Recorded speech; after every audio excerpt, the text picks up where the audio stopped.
दोस्तों कैसे हैं। उम्मीद करता हूँ आप अच्छे ही होंगे।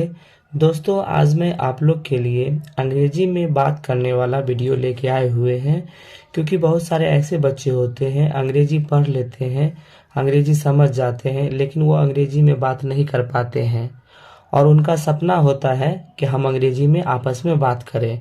तो दोस्तों इस वीडियो को आप शुरू से लेके लास्ट तक देखें, क्योंकि इस वीडियो में हम एक लड़का का है वो वीकेंड प्लानिंग यानी कि साप्ताहिक जो प्लानिंग है वो अपने दोस्त से उसके बारे में वो बात करता है, और ये जो बात है ये अंग्रेजी में बात करता है। तो दोस्तों ध्यान दें, और आप भी इसी प्रकार से अंग्रेजी में बात करने का प्रैक्टिस करेंगे तो आप भी अंग्रेजी बोलना शुरू कर देंगे। तो दोस्तों स्टार्ट करते हैं। Weekend planning with A friend, इसका अर्थ होता है साप्ताहिक योजना के लिए एक मित्र के साथ बातचीत। साक्षी, साक्षी एक लड़की है, वो बोलती है हाय प्रिया, हाउ आर यू, यानी कि प्रिया तुम कैसी हो। हाय प्रिया, हाउ आर यू का अर्थ होता है तुम कैसी हो, हाउ का अर्थ होता है कैसा, आर का अर्थ होता है हो, और यू का अर्थ होता है तुम, यानी तुम कैसी हो। तो प्रिया प्रिया बोलती है आई एम फाइन, मैं ठीक हूँ। फाइन का अर्थ होता है अच्छी या ठीक। थैंक यू, धन्यवाद, थैंक यू का अर्थ होता है धन्यवाद। फिर साक्षी बोलती है how are your studies going, तुम्हारी पढ़ाई कैसे चल रही है। हाउ का अर्थ होता है कैसा, आर का अर्थ होता है, योर का अर्थ होता है तुम्हारी, स्टडीज, स्टडीज का अर्थ होता है पढ़ाई या अध्ययन, गोइंग, गोइंग का अर्थ होता है चल रहा, यानी जो तुम्हारी जो पढ़ाई है यानी तुम्हारा जो अध्ययन है ये कैसा चल रहा है। तो प्रिया बोलती है परफेक्टली फाइन एंड योर्स, बहुत अच्छी, और तुम्हारी, है ना। परफेक्टली फाइन का अर्थ होता है बहुत अच्छी, एंड का अर्थ होता है और, योर का अर्थ होता है तुम्हारी, यानी प्रिया बोलती है मेरी बहुत अच्छी चल रही है और तुम्हारी। तो साक्षी बोलती है गुड, अच्छी। What are you doing this weekend, तुम इस सप्ताह में क्या कर रही हो। व्हाट का अर्थ होता है क्या, आर का अर्थ होता है, यू का अर्थ होता है तुम, डूइंग का अर्थ होता है कर रही, दिस वीकेंड, दिस वीकेंड का अर्थ होता है इस सप्ताह, इस सप्ताह में तुम क्या कर रही हो। तो प्रिया बोलती है I will stay at home, मैं घर पर ही रहूंगी, and watch cricket match on the TV, और मैं टीवी पे क्रिकेट मैच देखूंगी। आई का अर्थ होता है मैं, विल का अर्थ होता है गागेगी, स्टे का अर्थ होता है ठहरना, एट का अर्थ होता है पर, होम का अर्थ होता है घर, यानी मैं घर पर ही रहूंगी, एंड का अर्थ होता है और, वॉच का अर्थ होता है देखना, क्रिकेट मैच होता है वो cricket match, on the TV पर, यानी मैं घर पर ही रहूंगी और टीवी पर क्रिकेट मैच देखूंगी। तो साक्षी बोलती है सच ए बोरिंग आइडिया, ये तो तुम्हारा है ना इतना बोरिंग आइडिया है, उबाऊ विचार है तुम्हारा। थिंक ऑफ समथिंग इंटरेस्टिंग, कुछ रोचक सोचो, है ना। सच ए बोरिंग, यानी ये जो है ना उबाऊ जैसा है तुम्हारा विचार है।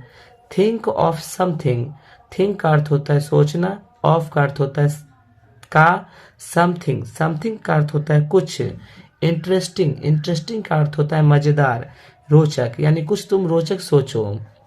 तो प्रिया बोलती है आई नो, मैं जानती हूँ, do you have any plan, तुम्हारे पास कोई योजना है ना। मैं जानती हूँ कि क्या तुम्हारे पास कोई योजना है।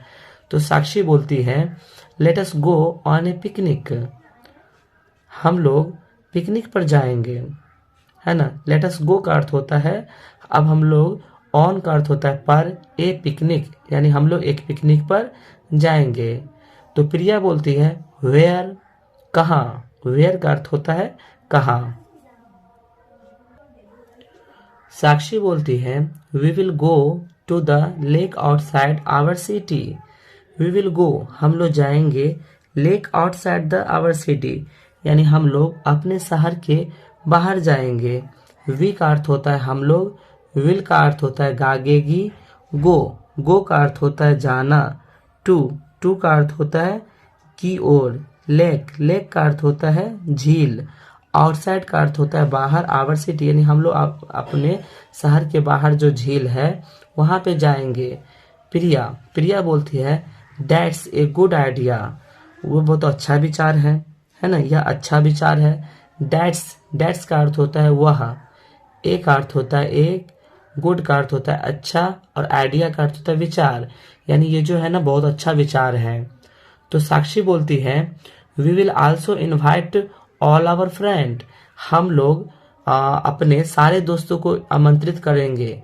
वी का अर्थ होता है हम लोग, विल का अर्थ होता है गागेगी, आल्सो, आल्सो का अर्थ होता है हमेशा, इनवाइट का अर्थ होता है आमंत्रित, ऑल का अर्थ होता है सभी, आवर फ्रेंड्स का अर्थ होता है अपने मित्रों, यानी हम लोग सभी अपने मित्रों को इनवाइट करेंगे, आमंत्रित करेंगे। तो प्रिया बोलती है श्योर, निश्चित, but I need to take my parents permission, निश्चित लेकिन मुझे अपने माता पिता से अनुमति लेने की आवश्यकता है। बट का अर्थ होता है लेकिन, आई का अर्थ होता है मैं, नीड का अर्थ होता है जरूरत या आवश्यकता, टेक का अर्थ होता है लेना, माई पेरेंट्स अपने माता पिता, परमिशन, परमिशन का अर्थ होता है अनुमति, यानी अपने माता पिता से अनुमति लेने की आवश्यकता है। तो साक्षी बोलती है ओके, ठीक है, talk to them and let me know, तुम उनसे बात करो और मुझे जानकारी देना। I will make all the grand arrangements, मैं सभी तैयारियां करूंगी, है ना। अरेंजमेंट का अर्थ होता है तैयारियां करना, मेक ऑल सभी, ऑल का अर्थ होता है सभी, और मेक का अर्थ होता है बनाना। आई विल, आई विल का अर्थ होता है मैं, आई का अर्थ होता है मैं, और विल का अर्थ होता है गागेगी, यानी जब तुम मुझे बता दोगे तो मैं सभी तैयारियां कर लूंगी। तो प्रिया बोलती है आई विल डू दैट, मैं यह करूंगी। आई का अर्थ होता है मैं, विल का अर्थ होता है गागेगी, डू का अर्थ होता है करना, डैट का अर्थ होता है यह, मैं यह करूंगी। वी ऑल विल इंजॉय, और हम सभी आनंद लेंगे। तो दोस्तों अभी हम आप लोग को दो फ्रेंड के बीच बातचीत करना आपको सिखाए थे। ये दोनों जो फ्रेंड थे छुट्टी के दिनों में कहीं ये पिकनिक पे जाना चाह रहे थे, तो आपस में ये दोनों उसके बारे में बात कर रहे थे। दोस्तों हम इसी प्रकार का वीडियोज हमेशा लाते रहते हैं, आप हमारे चैनल को सब्सक्राइब कर लें, क्योंकि हम जब भी ऐसा वीडियो डालेंगे तो आपको उसका नोटिफिकेशन आसानी से मिल जाएगा, और आप भी धीरे धीरे वीडियो देख के अंग्रेजी में बात करने का मतलब शुरू कर देंगे। तो दोस्तों तब तक के लिए गुड बाय।